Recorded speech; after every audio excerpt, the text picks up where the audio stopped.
Tonight, we're learning what happened in the seconds after this unbelievable crash. A car cut in half after a crash with a city bus. And if this looks bad to us from a bird's eye view, imagine how it felt to be up close to it all, pulling that driver from the wreck and then bringing her back to life. For the first time, we are hearing from one of those firefighters who helped save that driver.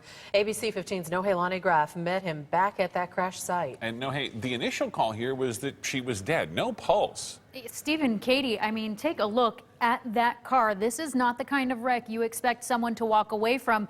And the driver nearly didn't until firefighters took a closer look and brought her back to life. The Thunderbird was cut in half. A catastrophic career call.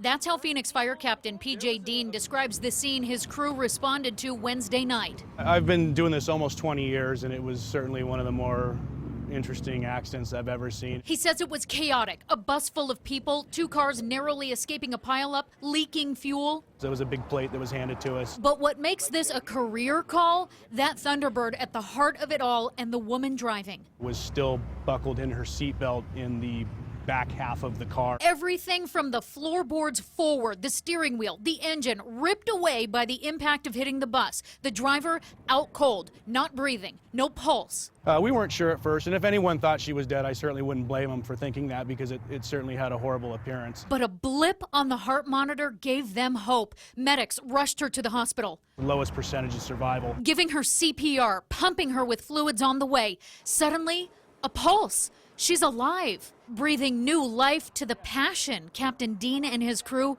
have for the job. Just give you the hope for every call you go on to give someone that benefit of the doubt, to just pull out all the stops in hopes that they'll have a fortunate outcome. And it's very gratifying when it happens.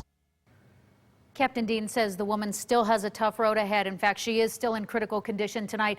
But Katie and Steve, he says just giving her family a chance to rally around her feels pretty good. Yeah, just hearing that story gives you chills. Thank you, Nohe.